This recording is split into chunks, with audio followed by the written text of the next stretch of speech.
Our story begins during a dark period for the Israelites, who were oppressed by the Philistines for 40 years. In the town of Zorah, there lived a man named Manoah from the tribe of Dan. Manoah's wife was barren and had no children. One day the angel of the Lord appeared to her and said, "You are barren and childless, but you are going to become pregnant and give birth to a son. Now see to it that you drink no wine or other fermented drink, and do not eat anything unclean. You will become pregnant and have a son whose head is never to be touched by a razor, because the boy is to be a Nazirite, dedicated to God from the womb. He will take the lead in delivering Israel from the hands of the Philistines." Excited and amazed, the woman ran to tell her husband about the angel's message. Manoah prayed to the Lord, asking him to send the angel again to teach them how to bring up the boy. God heard Manoah's prayer, and the angel returned. Manoah asked, "When your words are fulfilled, what is to be the rule that governs the boy's life and work?" The angel reiterated the instructions, emphasizing that Manoah's wife must follow everything he had commanded her. Soon after, Manoah's wife gave birth to a son, and they named him Samson. As Samson grew, the Lord blessed him, and the Spirit of the Lord began to stir him while he was in Mahaneh-dan, between Zorah and Eshtaol. As a young man, Samson went down to Timnah, where he saw a Philistine woman. He returned home and told his parents, "I have seen a Philistine woman in Timnah. Now get her for me as my wife." His parents were dismayed and asked, "Isn't there an acceptable woman among your relatives or among all our people? Must you go to the uncircumcised Philistines to get a wife?" But Samson insisted, "Get her for me. She's the right one for me." His parents did not realize this was from the Lord, who was seeking an occasion to confront the Philistines. On his way to Timnah, Samson encountered a young lion. The forest was dense, the path narrow, and suddenly, a roar pierced the air. The lion charged at Samson, but the Spirit of the Lord came powerfully upon him. With divine strength, Samson tore the lion apart with his bare hands, as one might tear a young goat. The lion's carcass lay in pieces, a testament to Samson's incredible strength, but he told neither his father nor his mother what he had done. Later, when Samson returned to marry the Philistine woman, he turned aside to look at the lion's carcass. In it, he saw a swarm of bees and some honey. He scooped out the honey with his hands and ate it as he walked along. When he rejoined his parents, he gave them some, and they ate it too, but he did not tell them he had taken the honey from the lion's carcass. At the wedding feast in Timnah, Samson proposed a riddle to the 30 Philistine men present. "Let me tell you a riddle," he said. "If you can answer it within the 7 days of the feast, I will give you 30 linen garments and 30 sets of clothes. But if you can't, you must give me the same." "Tell us your riddle," they said. Samson replied, "Out of the eater, something to eat. Out of the strong, something sweet." For 3 days, the Philistines couldn't solve the riddle. On the 4th day, they pressured Samson's new wife, saying, "Coax your husband into explaining the riddle for us, or we will burn you and your father's household to death." Terrified, Samson's wife threw herself at him, weeping and pleading, "You hate me. You don't really love me. You've given my people a riddle but haven't told me the answer." Samson resisted her at first, saying, "I haven't even told my father or mother, so why should I tell you?"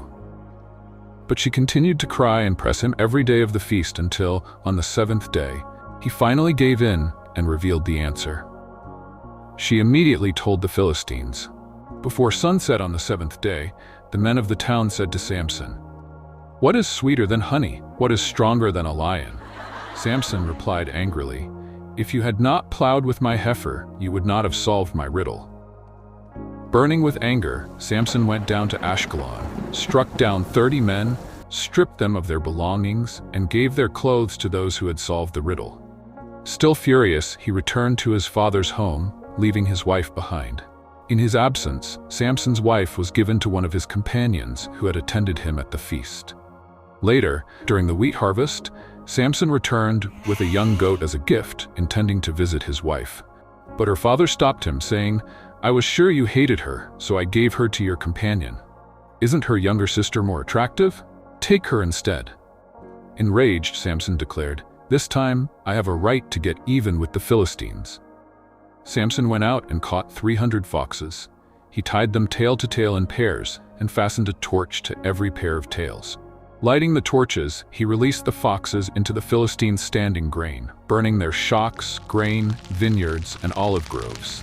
The flames consumed the fields, leaving devastation in their wake. When the Philistines discovered who had done this, they demanded answers. They were told Samson, the Timnite's son-in-law, because his wife was given to his companion. In retaliation, the Philistines went and burned Samson's wife and her father's household. Enraged by their actions, Samson vowed, "Since you've acted like this, I won't stop until I get my revenge." He attacked them viciously, slaughtering many before retreating to a cave in the rock of Etam. The Philistines, seeking retribution, camped in Judah and spread out near Lehi. The men of Judah confronted them, asking, "Why have you come to fight us?" "We've come to take Samson prisoner," they replied, "to do to him as he did to us." 3,000 men of Judah went to the cave and said to Samson, "Don't you realize the Philistines rule over us? What have you done?" Samson responded, "I merely did to them what they did to me." The men of Judah told Samson, "We've come to tie you up and hand you over to the Philistines." Samson said, "Swear to me that you won't kill me yourselves." "Agreed," they replied. "We will only tie you up and hand you over to them. We won't kill you." They bound him with 2 new ropes and led him up from the cave. As Samson approached Lehi, the Philistines came toward him shouting in triumph. At that moment, the Spirit of the Lord came powerfully upon him. The ropes on his arms became like charred flax, and the bindings dropped from his hands. Spotting a fresh jawbone of a donkey, Samson grabbed it and struck down 1,000 Philistine men. Standing over the fallen, Samson declared, "With a donkey's jawbone I have made donkeys of them. With a donkey's jawbone I have killed 1,000 men." When he finished speaking, he tossed the jawbone aside, and the place was named Ramath Lehi. Exhausted and thirsty, Samson cried out to the Lord, "You have given your servant this great victory. Must I now die of thirst and fall into the hands of the uncircumcised?" God opened up a hollow place in Lehi, and water flowed from it.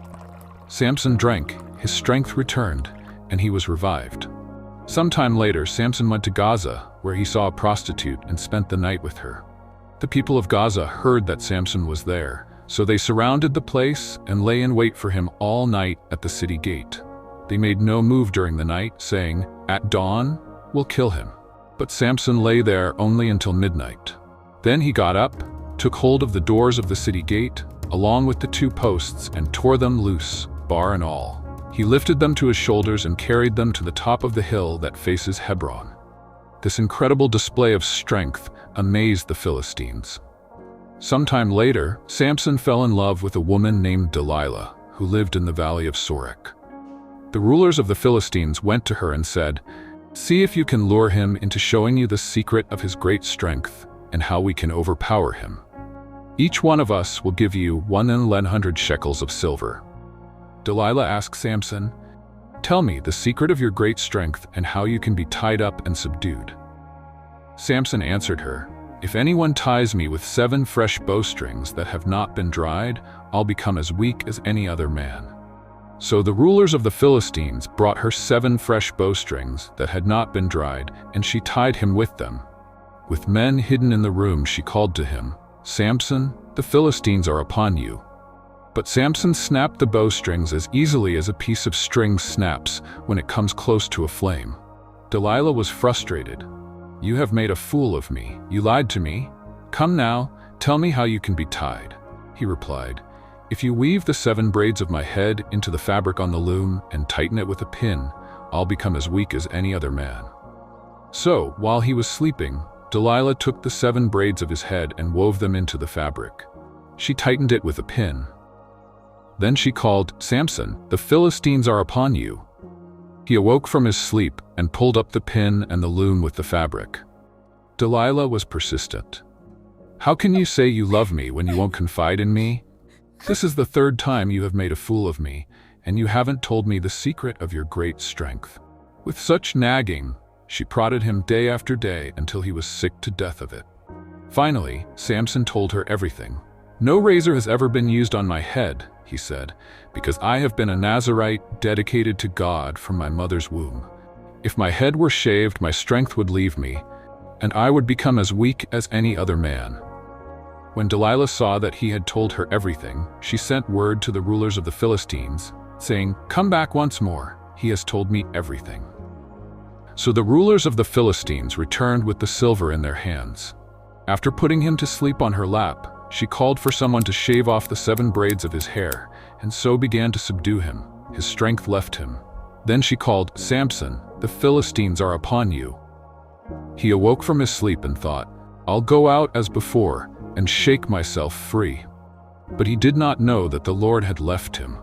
The Philistines seized him, gouged out his eyes, and took him down to Gaza. Binding him with bronze shackles, they set him to grinding grain in the prison. However, the hair on his head began to grow again after it had been shaved. Now the rulers of the Philistines assembled to offer a great sacrifice to Dagon, their god, and to celebrate, saying, "Our God has delivered Samson, our enemy, into our hands." When the people saw him, they praised their God, chanting, "Our God has delivered our enemy into our hands, the one who laid waste our land and multiplied our slain." While they were in high spirits, they shouted, "Bring out Samson to entertain us." So they brought him out of the prison, and he performed for them. When they stood him among the pillars, Samson said to the servant who held his hand, "Put me where I can feel the pillars that support the temple so that I may lean against them." Now the temple was crowded with men and women. All the rulers of the Philistines were there, and on the roof were about 3,000 men and women watching Samson perform. Then Samson prayed to the Lord, "Sovereign Lord, remember me. Please God, strengthen me just once more, and let me with one blow get revenge on the Philistines for my 2 eyes." Then Samson reached toward the 2 central pillars on which the temple stood. Bracing himself against them, his right hand on one and his left hand on the other, Samson said, "Let me die with the Philistines." Then he pushed with all his might, and down came the temple on the rulers and all the people in it. Thus he killed many more when he died than while he lived. Then his brothers and his father's whole family went down to get him. They brought him back and buried him between Zorah and Eshtaol in the tomb of Manoah, his father. Samson had led Israel for 20 years. The life of Samson serves as a powerful reminder of how God can use even flawed individuals to accomplish his purposes. Though Samson's extraordinary strength was unmatched, his human weaknesses often led him astray. Despite his failures, he ultimately fulfilled his divine mission and delivered Israel from the oppression of the Philistines. Through his story, we are reminded of the dangers of temptation, the importance of faith, and the sovereignty of God's will. Even in our weakest moments, God can work through us to achieve his plan. If you want your children and families worldwide to learn the Bible through engaging animated movies, now is your chance to help make it happen. By joining our YouTube fan club, you can directly support this mission to create full-length Bible films and spread these stories to the next generation. As a member, you'll gain exclusive perks and be part of a community dedicated to making a lasting impact. Thank you for being part of this amazing mission. If you enjoyed this video, please subscribe to our channel, press the bell for notifications, like, comment, and share it with your friends and family. Together, let's inspire the next generation with the truth of God's Word.